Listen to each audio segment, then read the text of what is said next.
Welcome everyone to another BitShares Talk Open Agenda on the Beyond Bitcoin Network. Today is Saturday, July 14th, 2018, and I am Official Fuzzy, who joins you every week to provide an RSVP post and the organization behind our weekly Hangouts. These Hangouts are provided as a means for anybody to join up, discuss things that are important regarding BitShares, and projects that will indirectly or directly help BitShares, or anything of importance within the BitShares ecosystem in terms of projects, ideas, concepts, current events of importance. So anybody who joins up to these and RSVPs every week, you are considered kind of a leader in the ecosystem just by joining up and talking about the things that you think are important, because you are one of the people who cares and brings it to the public. So we like to offer this in a way that you don't have to pay money. You actually get rewarded, unlike most places in the crypto media sphere. And we do this for a specific reason, which is to help to teach people and exemplify what it means to actually be able to open up and discuss as a community and show people that we don't need talking heads telling us what it can be our own heads with our own brains and our own thoughts. And we can get a lot done without just a specific person telling us what to think. We like to reward people with the world's first cross-chain utility value-add tokens that give you recognition on the Steem and Mutual Aid Society chains in the future. Those are whale shares and beyond bits that we have leveraged to reward people who join up to these Hangouts, who do other valuable things. And we are going to start off today with just really quickly going over the contests and challenges.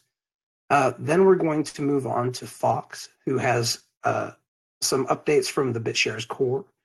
And then we're going to move on to IntelliGuy, who has a specific initiative that he's running, and he will give some updates on it. And Talkinator will not be joining us today, but he has posted a couple of topics that he would like us to discuss.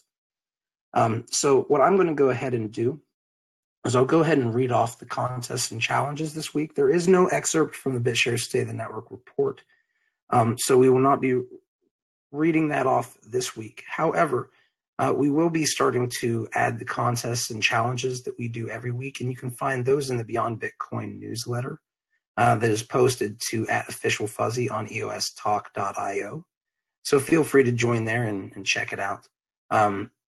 So here we go. Let's go ahead and talk real quickly about the contests and challenges that are available. And this, of course, is using tokens on the BitShares DEX. Tokens for Tweets Challenge, the EasyDex share drop and pool change announcement.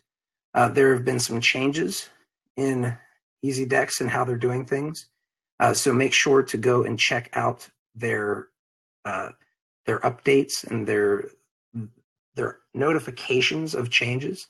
But they are running an EOS-style event on the BitShares DEX to show people just how much easier it is to run an EOS and AGS-style crowdfunding event using BitShares as opposed to ERC20. And of course, they have fiat gateways, and they are forming a lot of other cool things behind the scenes that we've been waiting for quite some time in BitShares, and we're starting to get that because they've made it possible, like, for instance, account recovery, things like that. So with that said, you can join up with the tokens for tweets, let everybody know and notify them of the changes so that they're aware of it, and you can have tokens that are known. With that, let's talk. And it's rewarding them on the BitShares exchange to get the EOS community to recognize the value propositions that BitShares offers. EOS is still very young. A lot of things that need to be built are not going to be built. However, powerful technology that we have, so we can leverage the token that we have help other projects within this sphere. So that's exactly what we're doing. And if you are an artist, or you know somebody who's an artist, or you just like to play around with it and you'd like to maybe earn something, you can join up and post your own art there. And you can potentially earn some EOS bits, which will be share dropped in a mass chain that will be given to EOS and EOS bit holders. Now, after that is going to be one final tokens for tweets challenge, and that is the fan art contest. Share your share your voice for EOS bits, and that is going to be about the fan art contest. So even if you're not somebody who likes to do the art itself, if you would like to let people know and you have a Twitter account, you can join up right there. And from Twitter, you can actually start sharing that information with people. And if you have over 100 followers, you'll be rewarded for it. If you do not have over 100 followers, if you just participate in them, it doesn't take very long for most people to get 100 followers and start becoming rewarded for it. So we're just urging people to start kind of guerrilla style attacking old school social media, so we can leverage it and get people's minds focused on what we can do with BitShares and all platforms that are out there. We're trying to create synergy, and we're trying to get this stuff into the heads of people who might not necessarily have been crypto nerds all their lives. So these platforms do very much help us to get into the public eye for people who are not necessarily crypto people, in addition to those who are. So just something else cool to look for. And of course, you can find all of this at EOSTalk.io at @OfficialFuzzy. Now, with that said, let's go ahead, and I'll thank Fox for joining up, because he is joining up weekly to get, or dang near weekly, to give updates for her team. A very important role, and they're doing some amazing, working to bring more value to the BitShares ecosystem. So I do want to thank you for showing up, Fox, and providing some updates, but I'll go ahead and I'll step back and let you step up and do that now. Well, thanks very much, Fuzzy. It's wonderful, as always, to be here, and I appreciate the opportunity to deliver some messages from the core team to the community here just about every other week. So I've got a couple of things on my agenda here today. I want to talk a little bit about the protocol upgrade that's coming up. I want to tell you about BitFest that's upcoming, and then I want to go into kind of a recap of what our worker has done so far, and then what we're going to be doing going forward.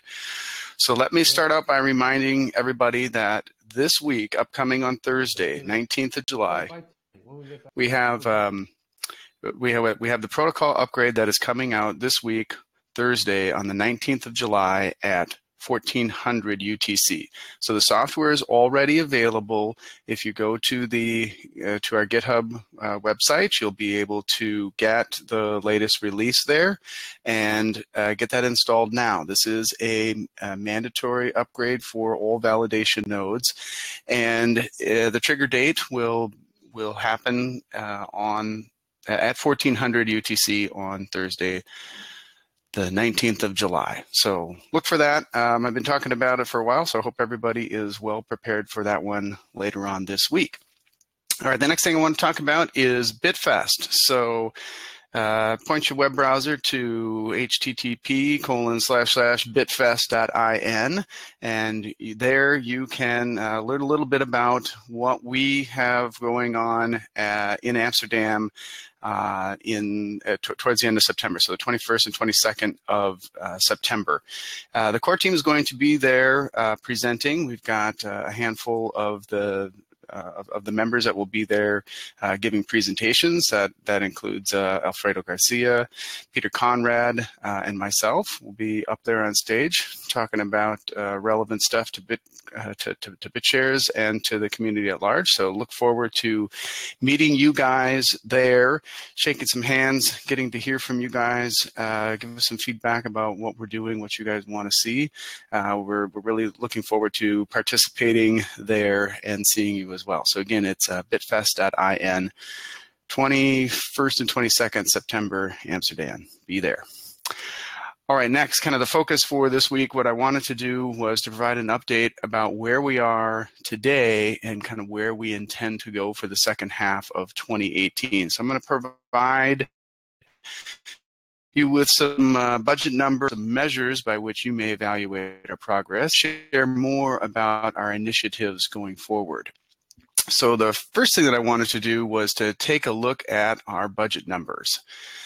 So we, at this point, we're just ending the 27th week of the year. So we're basically halfway through, and I wanted to make sure that we were taking a look at what we got going forward here. So we've got our budget, and here what I wanted to do was to highlight some numbers on it. But it looks like we're having a little bit of difficulty with the image here. Just a second.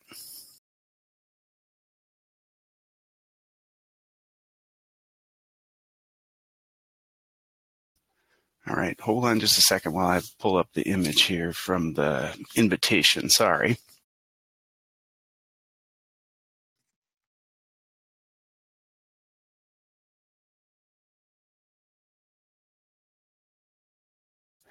All right, there we are. All right, thanks. All right, so on our budget numbers, what I wanted to highlight was kind of on our budget to date is that we've really got some capacity to increase from where we have been so far since the start of our worker proposal. So if you recall back when I wrote this at the beginning of the year, we had budgeted for about 100 hours per week of core team contributions, and that was going to budget about 15,000 BitUSD weekly. Now, what we see here is that we were well under that so far, and in our first 18 weeks, we delivered 1,289 hours, which is about 72 hours weekly. Interestingly, now those hours had a blended rate of about $130 per hour. So we paid out a total of about 168,000 BitUSD to our core team and community members over those 18 weeks. So our community contributors have definitely been increasing here lately, as well as the number of hours coming from our core team members as well. So one thing I want to point out here is for the development contributors here that we are under budget by about 102,000 BitUSD at this time. The other that we spent during this period, about $21,000 for the Graphene DevCon that we had in May in Shanghai. And then also we've booked our travel for BitFest in Amsterdam. So that totals about $21,000 to date. And that's under budget by about $10,000 at this time, although there will be some additional expenses associated with BitFest once that comes in September. But really, I guess the bottom line is that we've spent 188,000 BitUSD in 18 weeks, and we're under budget by over 100,000 at this time. So we have plenty to do, and we have plenty of capacity to compensate more contributors. So I hope that everybody takes a look at our project boards and finds some interesting pieces that they can help us work on, and because we have the capacity to compensate you. So next, I wanted to take a look at kind of going forward. I've got another image here that shows forward-looking, kind of what we intend to do going forward for the rest of 2018. So the big thing that we're doing within the core team is increasing the number of hours from 100 originally up to 145 hours. And that's comprised of three big additions. So we've got Abit and Alfredo Garcia are now on this worker proposal. We've also added John M. Jones to this worker proposal. And then we are now calling out and dedicating 25 hours to the community as well. So we really want to highlight the fact that we are looking for additional contributions from the community going forward. And so now that we've increased these hours, going forward for the rest of 2018, it looks like we'll spend closer to $20,000 a week. We'll budget for that, and we'll be adding about 45 more hours, so almost 50% more hours to our budget going forward. One thing I want to highlight about the community claims is that this is kind of your entry into becoming a standing member on the core team. This is where John started. He came in through the community claims and started just doing, and the rest of the standing core team devs looked at his work and said, wow, we want this guy to keep doing it. Does he have more capacity to do it? John said, yes. Well, great. So now he's come in and is now actually going to be contributing 20 hours weekly. So anybody can come in and do this. We really encourage people to come in and help us out with the work that we have, because we certainly have far more issues than and work that we want to get done than what we as the core team have the ability, the available time to do at this point. So come in and join us. All right. Let's see here. Well, let's see here. Our backlog, I think I just wanted to highlight, make sure that everybody knows, if you want to be the community claims, then you should be looking on our GitHub site, github.com/bitshares/bitshares-core, and then /projects. And that's where you'll see all of our project boards, and you can look specifically for the project backlog, and then in there you'll see the various projects, the various open issues that we have, and those that are unassigned and are waiting for somebody to pick them up. Then they'll get moved into the community claims board, and they get compensated thereafter. All right. Great. So just one more quick reminder about kind of the numbers on here. Coming back to that projected budget is another reason why we wanted to highlight the fact that the number is going up. That last month Abit joined this worker proposal now full time, and as of this week, week 27 here, week 28, actually Alfredo Garcia also joined this proposal as well. So they used to have their own individual worker proposals that were voted in. Those have since expired, and then now all of the core team development are all going to be going forward from this week on this single worker proposal. So I think that I think that demonstrates kind of one of the intentions that I had when I authored this worker proposal back in March. Was I really wanted to create a collaborative team, and I'm grateful for each and every contributor on this worker proposal making it be a success. So thank you to my core team members and to the community members as well who are contributing here. We'll point out that we had 3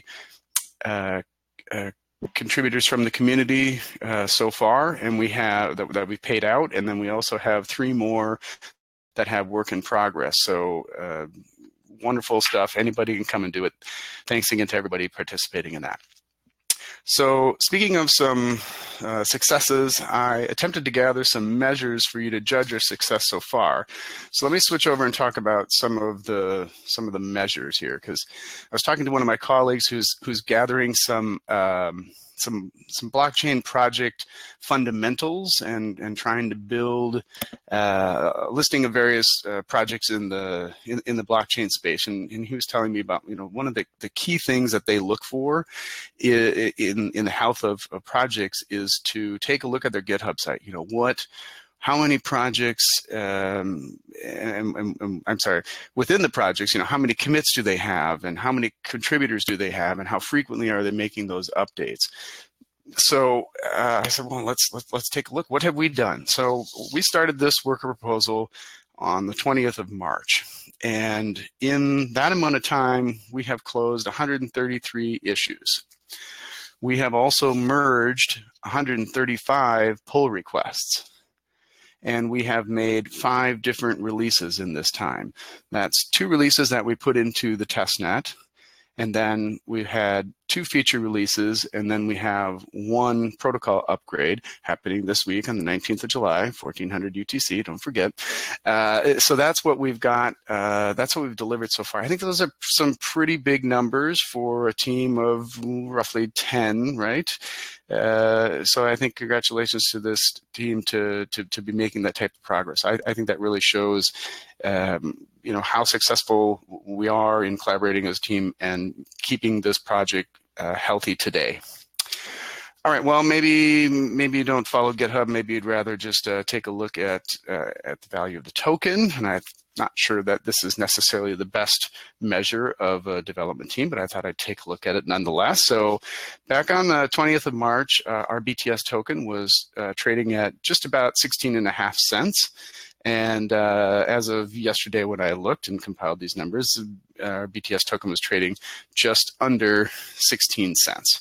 So in the time, yes, our token has seen a slight decline in its value if pegging it to the US dollar. But maybe let's take a look at some other successful or healthy projects by the judge. So let's take a look at Bitcoin and Ethereum.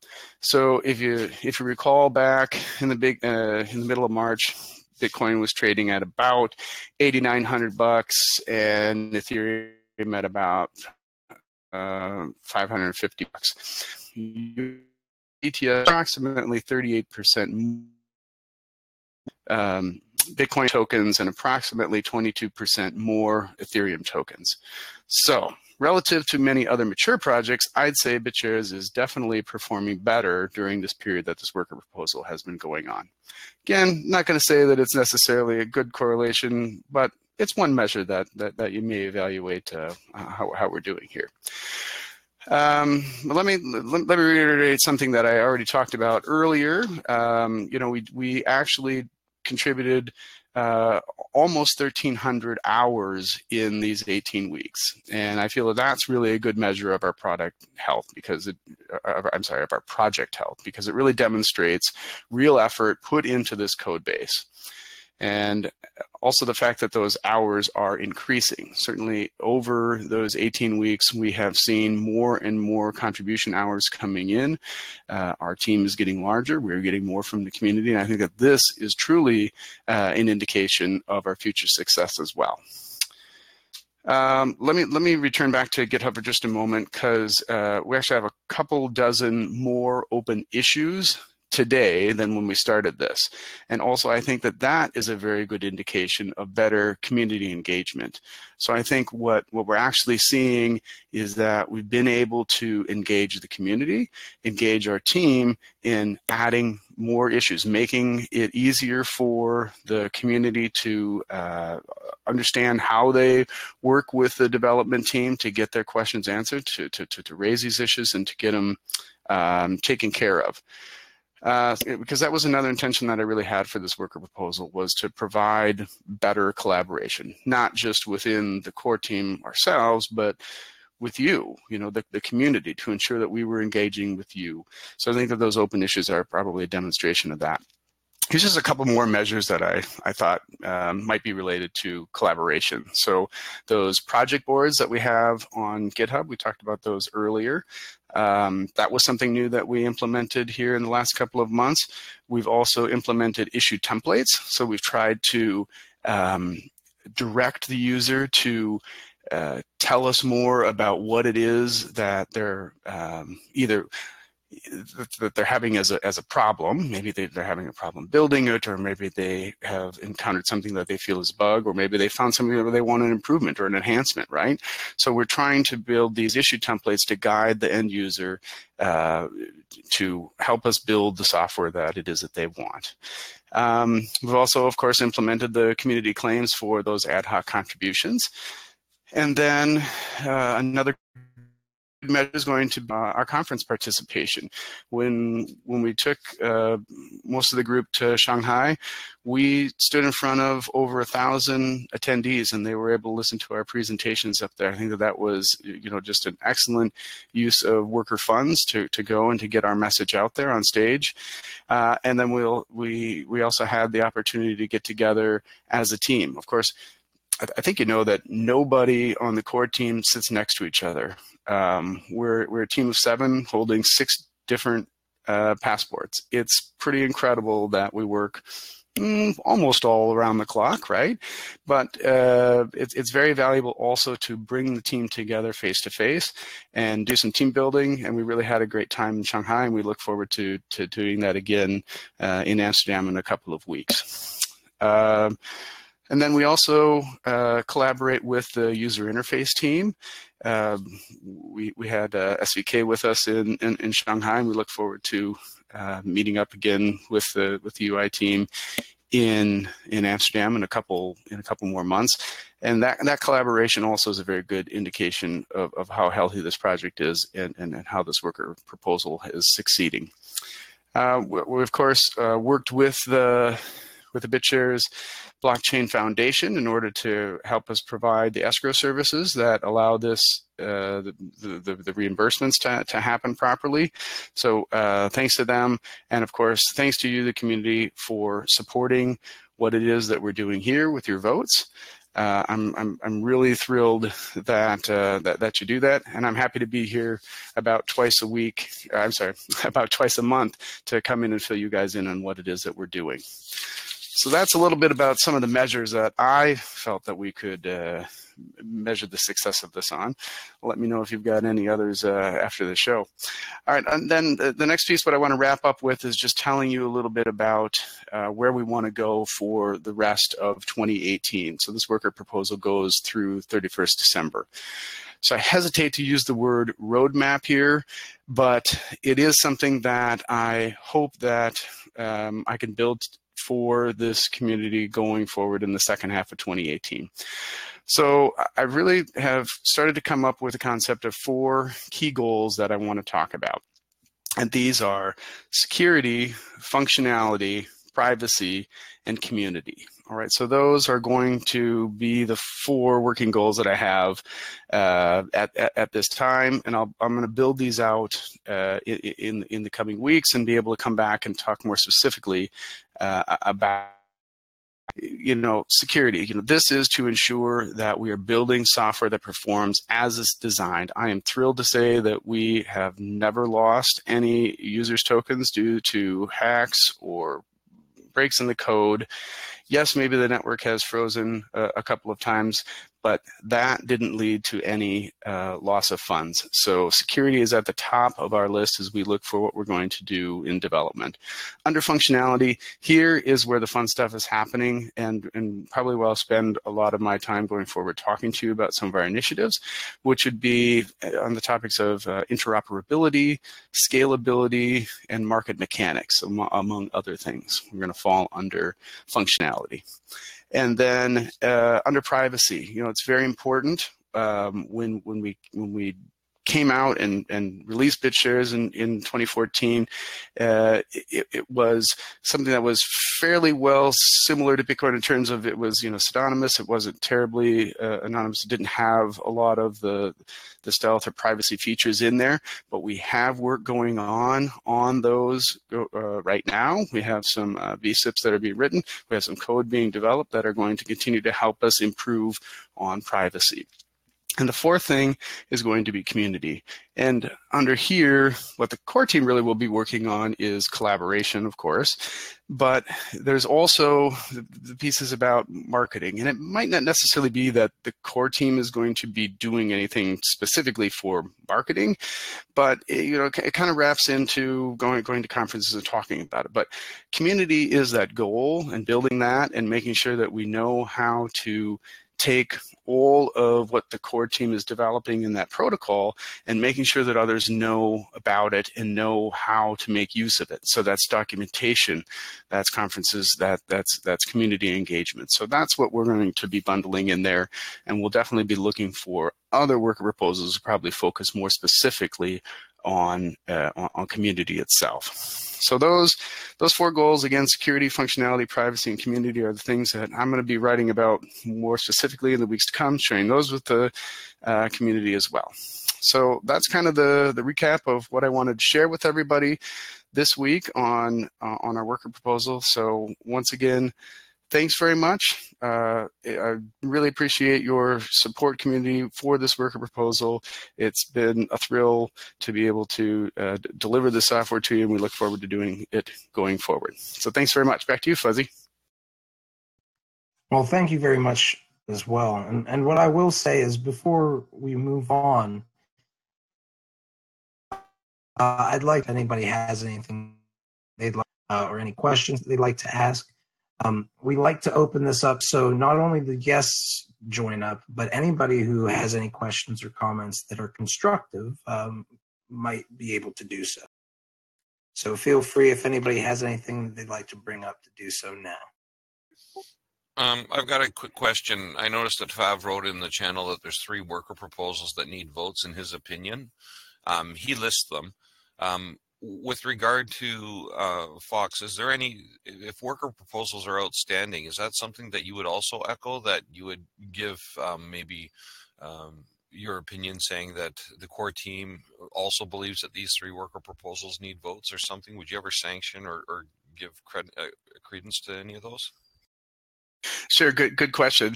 So Fab does offer that here in the chat window, and he talks about one that's for Alfredo Garcia, and I will say that I definitely support this. So Alfredo made his individual worker proposal at the beginning of 2018 when the price of BTS token was very, very high, and unfortunately it suffered some deflation in that amount of time, so it wasn't able to pay him the expected BitUSD. So he put forward a supplemental proposal to fill that gap, as he had already stated in the original worker proposal that he was going to do. As far as I know, it's active and is already voted in. So I'm thrilled that the community has rewarded Alfredo with the supplemental to actually pay for the work that he had already done and agreed to do. So that one for sure. The next one was Hack the Dex, which is something pretty interesting. You know, this one really talks about a way to find and reward security flaws. So I've read through it, and I think it's an interesting concept.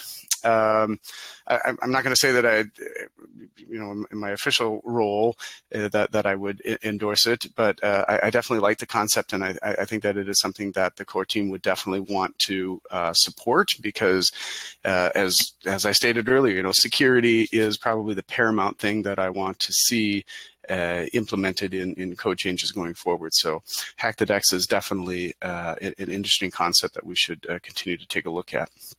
And then the last one was, now I've forgotten what it was. Remind me. Second infrastructure worker for the nodes. I'm not sure what that means. Right. Okay. So then I believe that this just came up, but I believe that this is a follow-on to the initial BBM nodes. So this is just carrying on doing what they were doing. I'm not certain that it is anything new to what has been provided in the past. So yes, I definitely want to make sure that we have some funded infrastructure, because infrastructure has definitely been one of those pieces that had been troubling. And I think with the first worker proposal that the BBF put out there to stand up this infrastructure, maybe it was a little slow getting it stood up at the beginning, but now that it's there, I think it is functioning as intended, and that it is valuable to have. So I would definitely want them to continue to move that forward. One of the reasons why I bring this up is that obviously the nature of BitShares is that anybody can submit a worker proposal and gain support for it. It would make sense to me that since the core team is this organized this well, that any worker proposal that was thinking of coming through should maybe proposition the core team and say, first of all, is this something that you guys want to establish on your own and include me as part of that project manager? Or is, at the very minimal, will the core team lend its support so I can write that into my worker proposal that the core team supports it, and you guys would actually echo that somewhere on your website or in your latest update saying we actually support worker proposal XYZ or whatever. That way it shows that it's been peer reviewed by the core team, and it's a good timing for it to come through at this stage, rather than just arbitrarily writing a worker proposal that the core team may not actually be supporting at the current time. That's important for users to know. Yeah, very good point. And you know, as is the benefit and the trouble of working in a fully decentralized organization. You know, how do you get your message out there? How do you gain the support to move it forward? You know, I as a member of the core team am happy to review things that are going forward. I think what I talked about earlier in that roadmap, you know, I think once we start to put out something that looks more like a roadmap, individuals who have initiatives that they want to do can try to fit it into there. And if there's stuff that is well outside of it, then maybe it's something that I missed in the roadmap and it needs to be included. Or maybe it just does demonstrate that maybe that isn't really the direction that Bitshares wants to go. But nonetheless, if we get some kind of process or structure around kind of the direction of where we do want to go, I think it will be very helpful to have members of the community be putting these worker proposals forward. It takes a lot of effort to write a successful worker proposal because you have to convince so many people, of course, being in a fully decentralized organization, right? And I'm to some authors who have to try to give them some support and get on how to succeed with them. So I would definitely be happy to do that going forward as well. But that would be as, you know, me, the individual, not really as the coordinator of the core team at this time. I don't think that we're at the point to do it in an official capacity, because we're just part of the community like you. We're just a little bit more organized together and collaborating together as a more cohesive unit. Say, Fox, I really like that you're creating a you're really bringing the team together in a cohesive, very strongly knit community, and I love that. That's fantastic to see. But with regard to these worker proposals, I know this has been discussed many times before. Can you kind of tell for the audience why we don't actually denominate our worker proposals in BitUSD direct? I mean, it's a core. Everything's done in BTS. That's the core token. So even the worker proposals, that's why we have these escrow services on top of the way the core is implemented to provide BitUSD payouts. However, if it drops too low, if the value of BTS drops too low, then these supplements are always going to be necessary until we implement the ability for the worker proposal to be denominated at a very low level in BitUSD. Right. Well, you have to remember that the operation that allows the worker proposal to function, it's drawing out of the working budget, or what has long been called the reserve pool, right? So those are tokens, those are BTS tokens, and that's all that the blockchain itself has. That's all that it owns. It doesn't own any BitUSD. It doesn't necessarily at this point have the ability to create those. So we since it can only issue new BTS tokens, that's what we have to denominate our worker proposals in, and then we work with other escrow services in order to convert them into the derivative assets and then get them sent out. You know, I'll tell you, when I originally wrote this worker proposal, I really wanted to have it be able to be converted into BitUSD or BitCNY, because I knew that we would have a lot from the Chinese community who would want to be contributors as well. And since, of course, the USD and the CNY are fairly well pegged together, I didn't think that there would be too much of a problem with that. But that's something that will probably be more mature going forward with it. And then certainly, as you noted, and as we saw demonstrated with Alfredo's initial worker, yes, with these worker proposals, when you want to get paid in the stable currency, it is somewhat to the line BTS token. Sometimes they can provide a supplement. On the other side, when BTS goes way up, what we end up doing is returning more of the BTS tokens at the end, because we only use what we need, and then we burn back into the working budget all those BTS tokens that were unused at the end.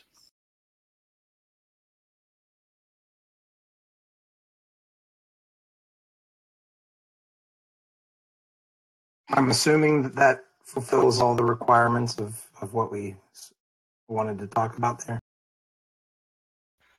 Sounds good. Well, thanks everybody again for giving us the opportunity to continue to develop the software for the community. I'm Ryan R. Fox, and you can get me at fox@bitshares.boston, or I'm Fox in all of the different community channels, Telegram and so on. So look forward to connecting with you guys in a couple more weeks. Thanks much. Yes, thank you very much, Fox, for joining up every other week approximately and providing updates on this. You can obviously go to the GitHub and you can see where they have everything right there. So if you want to dig into it and see all the work that they've done, feel free to go there and check it out. And of course, I want to make it clear to everybody here, whenever you share this content about what other people are doing here and bringing the value to the ecosystem, you're helping them to get noticed for what they do.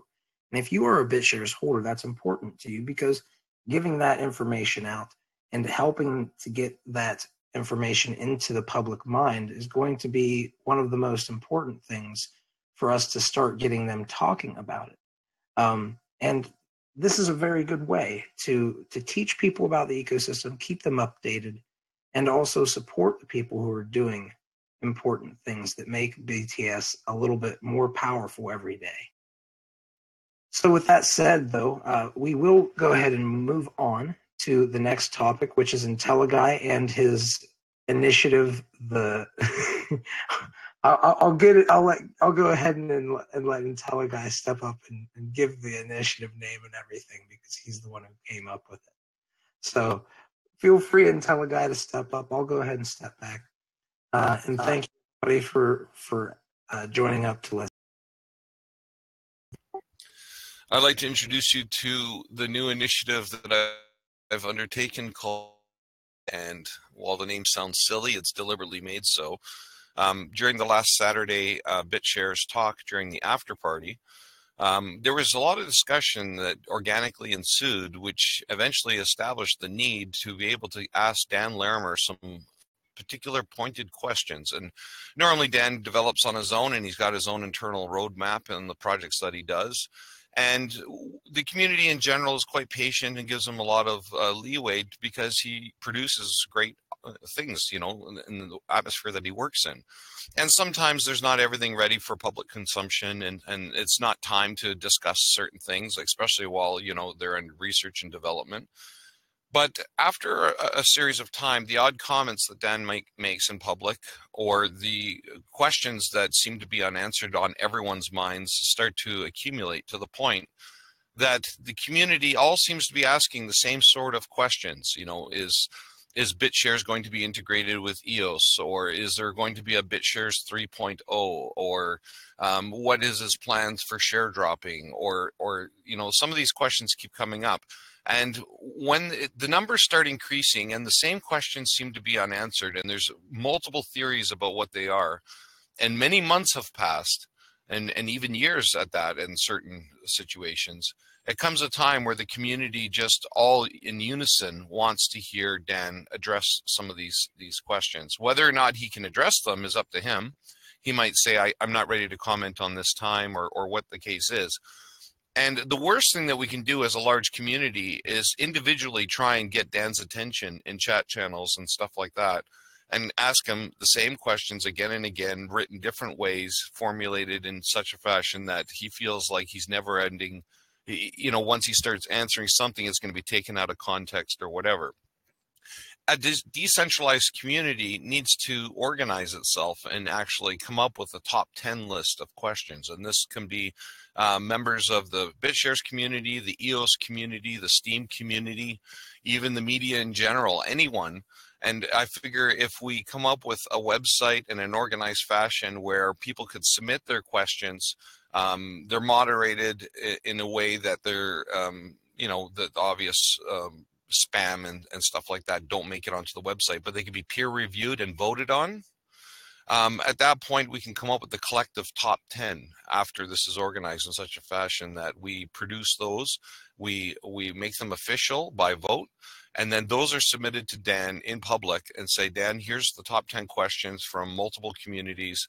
Will you consider please answering these? And he'll give them over, and he takes some time to answer them. And I imagine that he would probably make a Medium post or something similar and address the top 10 questions.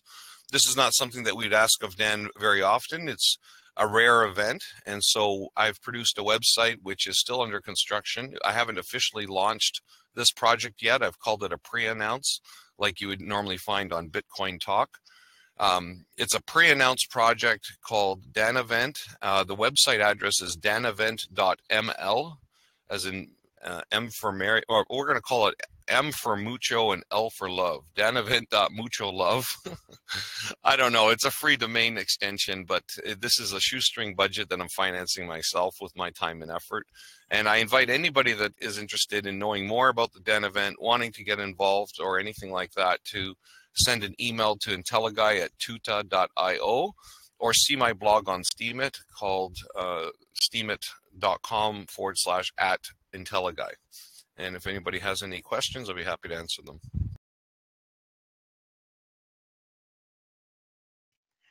I'll personally say that I think it is an interesting way of doing it. And I look forward to seeing how it works out. It's funny that you have a website. I think that it's funny that you're making it fun and something that is a bit more uplifting as opposed to some of the FUD type of stuff that naturally comes from, speculation of what Dan meant. What did Dan mean by this? Or what is Dan doing on this? Or could we get a post of that URL here in the chat room here? Beat me to it.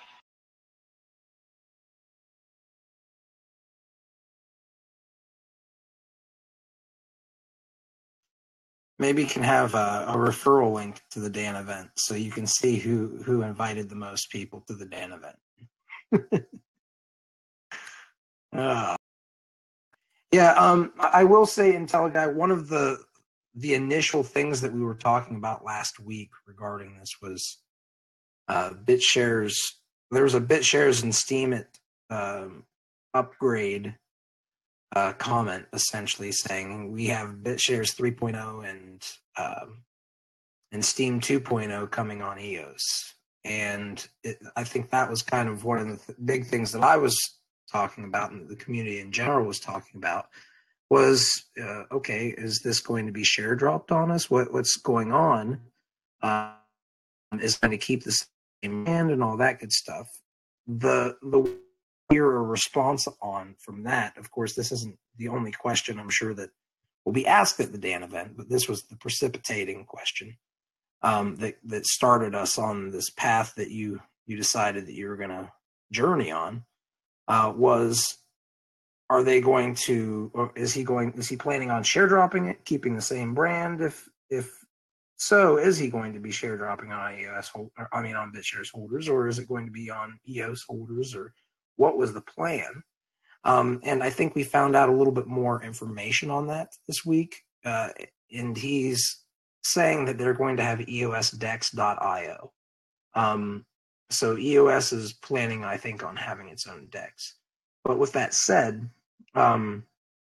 obviously, I don't take this as a bad thing. I see Bitshares as a standalone, and I think separations of power is necessary. And Bitshares and Steem and all these other potential chains that can come from it are creating that kind of force, right? That kind of check and balance to the ecosystem. So just wanted to give you an update on that front. I kind of got my answer from what I was listening to. But of course, I still think that there are a lot of questions that the Dan event can get answered.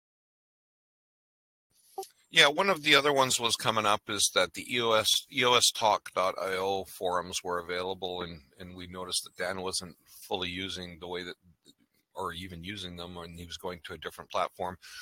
Whatever the questions we may find as a community collectively, it actually can actually turn into a fantastic FAQ or something, or a collaborative wiki of some sort, where people are saying, no, that question's already been answered here, here, and here. So these are the reasons we shouldn't ask that at the Dan event, because 10 questions sounds like a lot. It's a very small number, actually, when you consider the amount of questions that the community can come up with.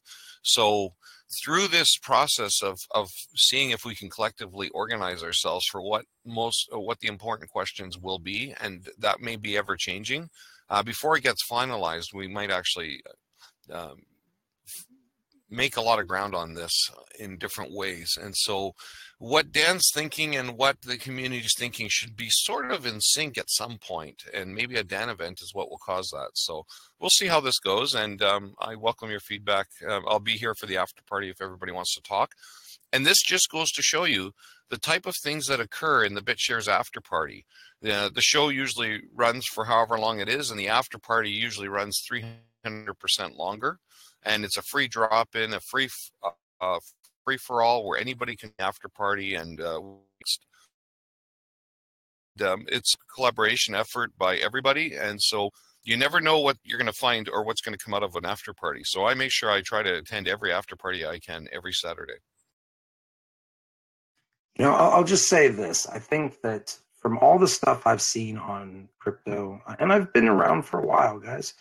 Obviously, you know that. But for those of you who are newbies, the knowledge that is held in this group of people who join these hangouts, I think could potentially be worth charging to get people to join it. I see all these trading discussion places, and you know, all they're doing is really just saying that we think that this is going to be this value, and never mind if we're right or wrong. We think we have an idea, but they charge like $250 a month, things like that, just to be able to join up with a group of quote unquote experts and talk about cryptocurrencies and cryptocurrency trading. And we're here, and all of us are talking about a technology that literally, if you go to blocktivity.info, you go and look at BitShares, and it itself makes up about 67% of all transactions in crypto. That's a big deal, at least on chain. And that's just to make clear to everybody, this is the type of thing that we're pushing here. We're not just talking about price. We're talking about and actually using daily things that the rest of crypto is saying will someday exist. So I just want to thank all of you guys for being here and being part of that and making this what it is, because this is the value. You guys are the value. And I'll just leave it with that and say that I think that bringing things like this, the after parties and all that stuff, you get a lot of information if you're a newbie, and you also have a place where you can bring up things that you think are real important to a group of people who do care about it and have been caring about it for quite some time. So with that said, yeah, and does anybody else have anything they'd like to bring up to IntelliGuy? I'd like to read one comment in the chat channel. It says, and this is probably going to be one of the first foremost questions. This Dan event, is this an official event that Dan Larimer has agreed to? No. And I've thought about that. I thought, well, you know what I'm going to do? I'll run it by Dan and see if he's good with it. And I'm thinking, no, that's not how this Dan event came to be. With respect to Dan, and I mean that, I have a lot of respect for Dan. I think this is community wants to do. It has to show support that it wants to do it. It has to support it. It has to talk about it. It has to mention it. It has to participate in it. And if there's enough energy and support by a number of people out there, not just a few, then Dan will take recognition of it, and he'll either choose to accept or deny the offer of answering these 10 questions. And if it's done well enough, he may accept it. And if he denies it, or he says, I'd rather not participate in the Dan event, then that's up to him with the repercussions that may evolve, which I'm not going to say there would be any.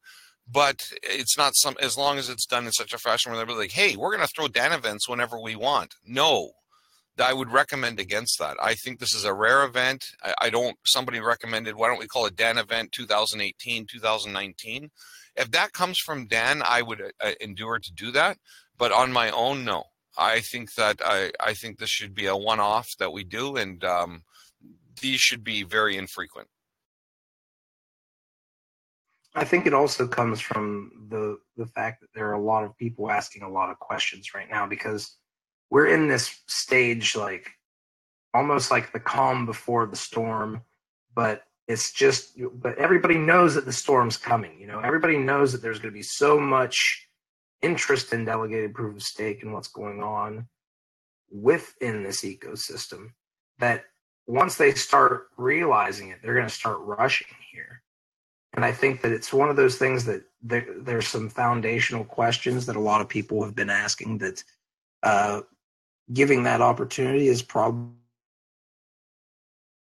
if we have a community who really would like to get those 10 questions figured out and get them to them, I think it actually might also be another model that gives him time to answer questions on his own time and get back to people, but in an organized fashion that is respecting of the demand on his time, but also respects the requirements of the community. So I support it. And I think it's funny too, personally. Okay, well, anybody have anything else that they'd like to bring up? Anything they'd like to ask IntelliGuy or say to IntelliGuy before we move on to Talkinator's chosen? I believe Talkinator is not currently present today, so he said that yes. Yeah. He isn't. You're correct, he isn't, but I mind going over them. I think that brings good topics that we should, that I gladly reward them and bring them to the community. I mean, we can always, cover them and he can talk about them next week. But before we do that, IntelliGuy, how do people help you if they want to help you? I mentioned I'm available at IntelliGuy@tuta.io, and that's a private email that you can send to me directly. I'm available on Discord infrequently, but if you send me a message on Discord, next time I log in, I'll see it. And Steam, you'll be seeing more about the Dan event and my posts. Feel free to comment anywhere there. And above all, when I officially launch the Dan event, which hasn't occurred yet, maybe by next Saturday, there'll be a website that you'll be able to interact with. There's a high amount of security that I'm doing, for instance, on the website. Some of the things that you may not be apparent as I'm not storing any data on the server. I'm going to be erasing logs. It's a crypto community, so I don't want the Dan event to be hacked and exploited, because if a hacker does get into the server, he's going to find nothing. So I'm taking this really responsibly. Well, thank you. And tuta.io is tuta.io, correct? tuta.io, that's correct. And that would be IntelliGuy@tuta.io if you would like to email him. Thank you, IntelliGuy, for joining up, and thank you for taking on this initiative.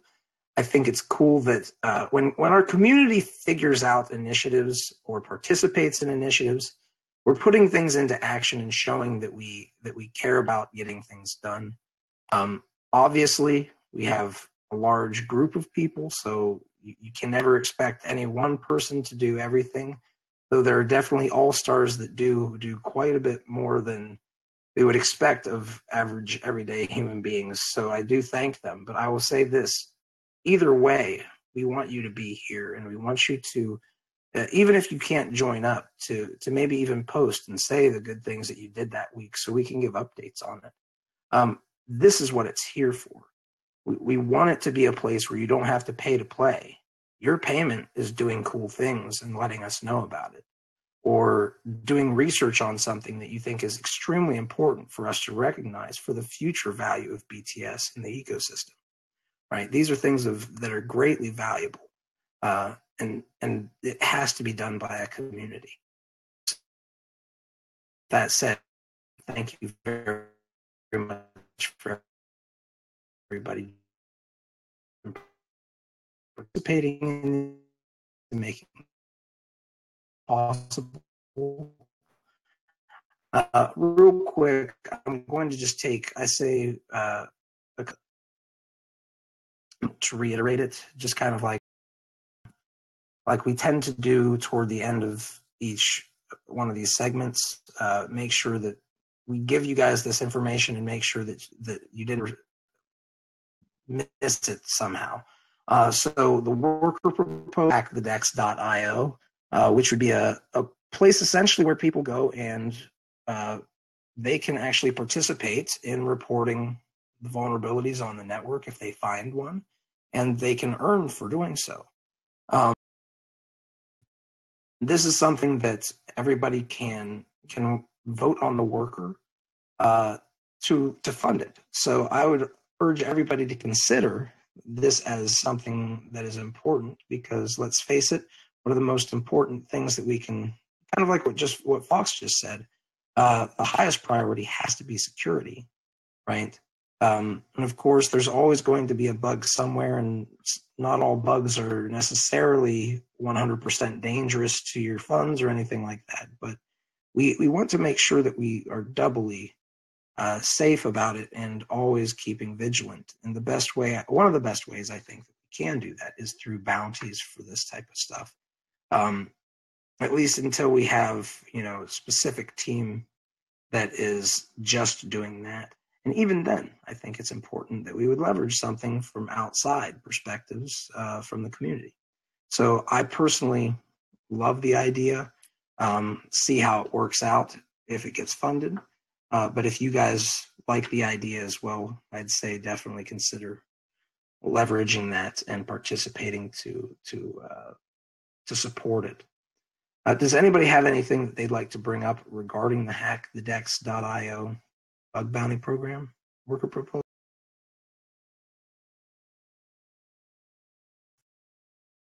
I'm going to go ahead and say 3, 2, 1. All right. The next one is going to be the BitShares committee member candidacy, John Robert. John Robert is going to be running to become a member of the BitShares committee. So you can actually be, there's an announcement that he has made on BitsharesTalk. Excuse me. It is on BitsharesTalk. His account is John R. So go on there, read over the committee member proposal, and consider whether you would like to vote for him or not. They are working with appasia.tech, and they have done some good things as well. So just something to look into, something to keep up with. I personally know John, and I think that he's a great pick. Now, with that said, I don't know him in depth, so we would have to, of course, I have to always say that. I don't know any of you in real life. We're generally, to a large degree, all here on the internet. So me knowing you doesn't always mean that I know everything about you. However, from what I know about him, he seems like he's very intelligent, capable in the ecosystem, and he understands what's going on. So for what that is worth, take it or leave it. Now, with that said, Quintric Release on the BitShares platform. Quintric service offers tokens on the BitShares platform that are redeemable for gold and silver coins. A comparison of how the Quint compares to other gold-backed tokens can be found at their announcement. The comparison against other tokens are based on how much gold backing, long-term stable value, convenient redemption, vaulting in the U.S., U.S. legal tender, and live streams of the vault. So obviously, this is a pretty interesting thing. If you go and you look at their website, they're going to be leveraging the blockchain to be able to provide this, and they will back it with tokens from their own vaults. So it's a pretty cool thing. I think Stan is one of the big people who has been working on getting all this stuff brought to BitShares behind the scenes. But before I get talking too much about it, what does anybody else have to say about it? Do any of you have anything that you'd like to bring up regarding the concept of it, or really anything?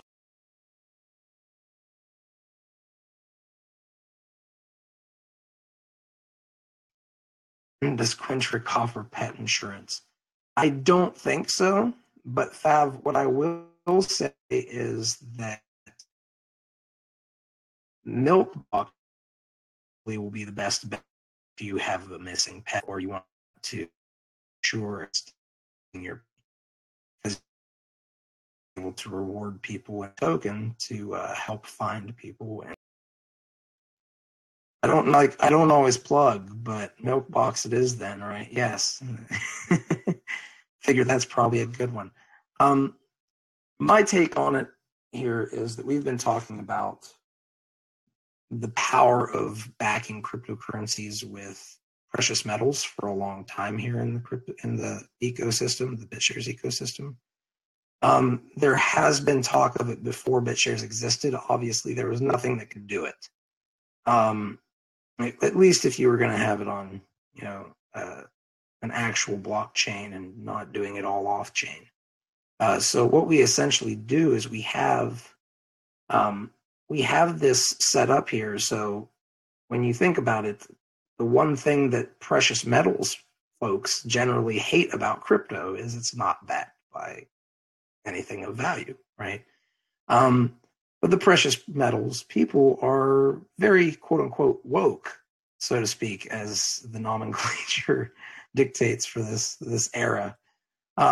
They are woke, and they realize that this is important to have value. They are very strict on what they consider value, but they are also looking for alternatives, and they're also looking for ways that they can hold gold and silver in a way that is more easy to check up on, to audit, to know that you hold it, because let's face it, these days you never know. But additionally, to be able to travel and carry your value with you in the phone, and in your phone or on your laptop, as opposed to carrying around 100 ounces of silver or an ounce of gold on you everywhere you go. You have that in digital form. And of course, one of the biggest issues that we always ran into was, well, how do you know that it's backed? And it seems like they have live streams of the vault, which seems to be, that would be probably one of the main ways that you would ensure that those vaults remain stocked and backing the cryptocurrency that you have. Of course, as Fav brings up, where are the live streams of the vault? There are questions that will go into where the live streaming goes and comes from, and how that is done. When do they change tapes? Is there anything that we need to, worry about with everybody's seen a thief and seen the thieves, some interesting ways of getting things done stuff, and sometimes cameras get looped. I think I've seen that in Ocean's 11.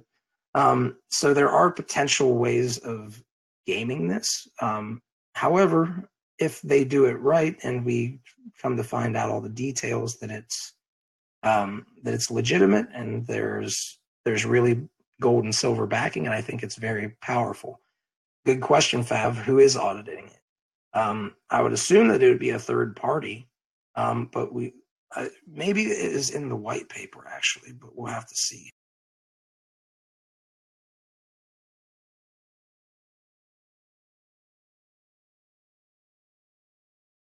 So did we kind of move beyond the John Roberts issue that was brought up? We have, but this is Talkinator's topics. So if you want to discuss that, that's fine with me. That's the one.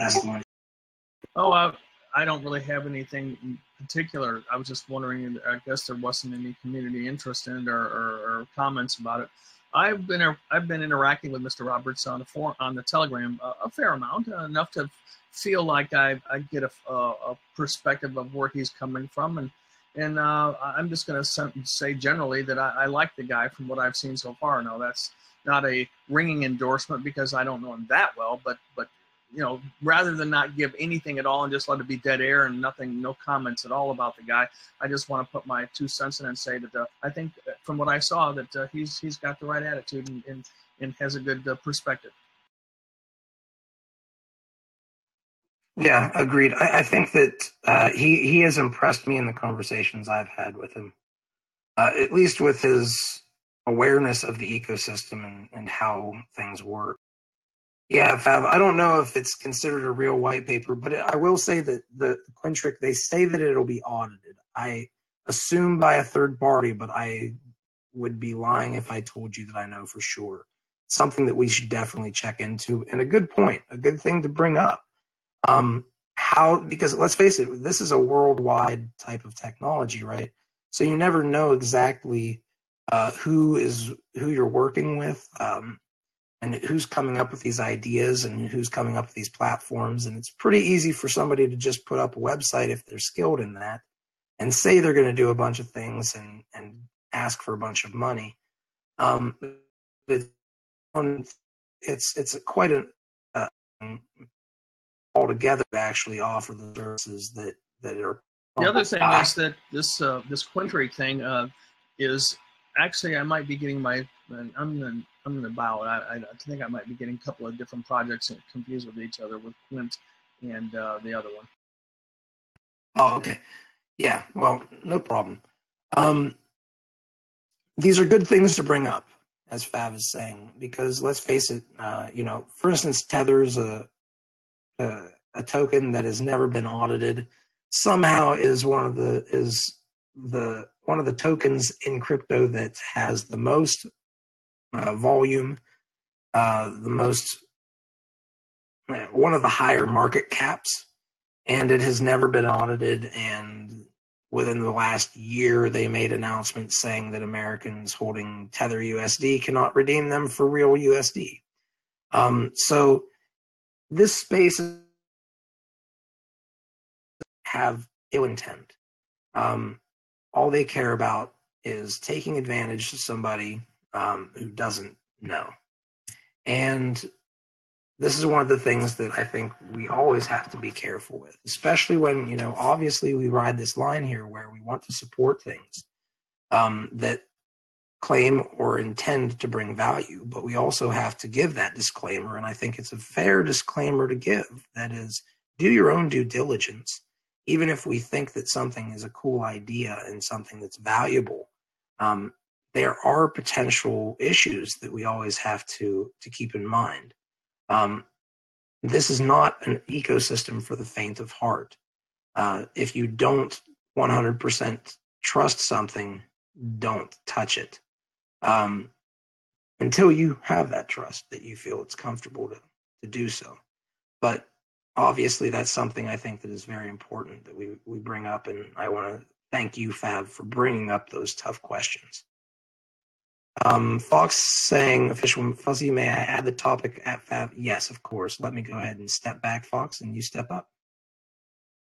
All right, thanks, Fuzzy. So earlier in the thread today, Fab had asked a question of me, and I thought I would try to address it here. So perhaps you've seen in the last couple of weeks that we have seen big, huge spikes in the number of operations per second happening on the Bitshares blockchain.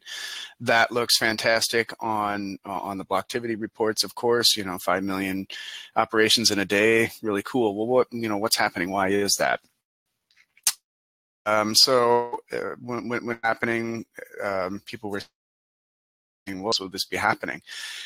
So we went to the core team to try to do some investigation about what operations were happening and why, and what are the results. So I'm going to try to give you my best understanding after speaking with the core team about kind of what's happened here. So there is an account called Downloads, and so if you want to use the Blockchain Explorer, if you go to bitshares-explorer.io, you can then search for the accounts there. And so the registrar account is called Downloads with an S.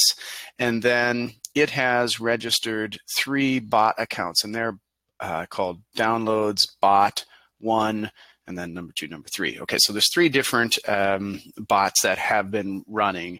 And what they were doing, the types of operations that they were creating were market orders, but they would never be filled. They were something that just nobody would ever fill this thing. And then later on, they would be canceled. And so initially there was some concern that people were being able to print BTS tokens somehow. But after the core team took a look at these operations and the way that they were doing the lifetime membership cashback, they had determined that no, there wasn't anything being exploited. It seems like this particular user is doing lots of interesting types of operations, actually generating some revenue for the BitShares reserve pool. Because most of these money for all these transactions are going into our working budget going forward. So I'll see if anybody has any questions. I hope I explained this accurately, but the piece I want to leave everybody with is that we're not aware of any exploit associated with these bots running. Well, I have not really been tuned in really tightly to this issue, but I was aware of it when it was taking place, and so in that regard, you've explained it better than I knew before. So thank you, Fox. And I don't see that there's any harm in it as long as our blockchain is capable of handling it, and we've demonstrated that we can. So if it's an ongoing effort, it will assume some capacity of the blockchain, but he's paying for it, so I don't see why we should be disallowing it. Yeah, there definitely has never been any real talk about censoring these types of transactions. There's nothing wrong with having lots and lots of orders out there. That's what we want, in fact, right? It was more what the core team was really looking at was, is there something in the way that the referrer program works where because when you register as a lifetime member, you get referrer fees for the downstream accounts that you register and all the operations that they would make. And there was concern by some of the community that then this was allowing this particular bot to create a whole lot of orders, cancel them, and then get more back in the referrer fees than what they were due. But again, after the core team investigated it, it is not the case. They are getting back the 80% that they are due, but nothing more.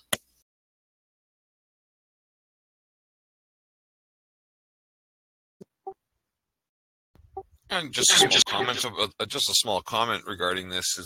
It's interesting that somebody could be doing something of this size and nature. It's noticed, it's researched, it's investigated, and didn't seem to affect me on my trades at all. So, I mean, that's kudos for the DEX. It's kudos for everybody noticing, and it just shows you how many eyeballs we have on our chain. And how robust the chain is. Yeah, I can't stress enough to people to go check blocktivity.info. When you want to look at the actual valuation of cryptos based on metrics that matter, that make sense, I cannot think of a single one that's more important than the number of transactions on the network in terms of the actual representation of value on the network. So with that said, I've been stunned watching it and seeing all this happen, and I won't say that it hasn't been expected, unexpected, but no less stunning when it starts actually happening. And I think we have a lot further to go, to be honest with you. One thing that is really clear to me is Stefan that is running the Blocktivity website and who is also the author of the Bit20 asset is opened it up to community involvement, and that channel in the Telegram group has blown up. I mean, there's been a huge amount of traffic and interest in that, and I think it's fantastic. I think it's an excellent marketing tool, and I like that he's opened it up, and I like he's soliciting the community for input on it, and it'll be interesting to see how it goes. Agreed. Now, with that said, does anybody have anything that they'd like to say in closing for the day, or do you guys think we've finished the open agenda? Thoughts? We have any yays or nays to either of these? I'd just like to give a shout out to Talkinator, and we'll see you next week. And everybody else that is listening to the archive, please consider showing up to a live event. Yep, and I'll just say, even if you can't join up for the live events, we distribute tokens for initiatives that people participate in. Some of them require a lot of skill, some of them don't. All of them will offer you the opportunity to potentially earn tokens that will give you something of value, or at least recognition within the community if crypto goes to zero. The ledger itself will still remain powerful, and the record of your help will still remain there. But we reward you guys in a way that is very powerful. It leverages multiple chains, and it does something that only delegated proof of stake can make possible. We couldn't do it with other technology. So by promoting what we do, promoting the initiatives, and promoting the fact that we couldn't do it anywhere else, you guys are essentially showing the world instead of just telling them. You're showing them how powerful what we have is. And it's only a matter of time until the FUD-tastic media out there that we call crypto media, that all require you to be paying them to cover you. It's only a matter of time before the FUD and all the lies and BS that has been thrown our way becomes very apparent that it was FUD and BS, and that, in fact, the king that has no clothes is the one who's standing up screaming about us having none. So with that said, I don't want to bring it to a negative light, but I do want to make it very clear that Bitshares is the largest chain in the world, not Bitcoin, not Ethereum. In fact, it is bigger than both of them combined. It has more transactions per day than both of them combined, now by almost a factor of 3 or 4, or rather times 3 or 4. So just think about this as you move forward as a Bitshares holder. The market doesn't recognize it because the market hasn't been told all of the facts. Those facts are clearly being stacked up on a pile that everybody is going to be able to see for miles. And we're here today because you saw it for anyone. Thank you for being those people who have that vision, who understand this stuff, and we're willing to stick it out because it has not been easy. And it's taken a lot of sacrifice from all of you. And with that said, make sure to share the people who are doing the work here, who are joining up every week, who are asking questions. Make sure to share these Hangouts. And with that said, let's enjoy the after party where we'll talk about some things that are not official yet, but some cool things nonetheless that might be possibilities in the future of Bitshares. And we'll see you next week for the live event that we hold here every Saturday, the Open Agenda.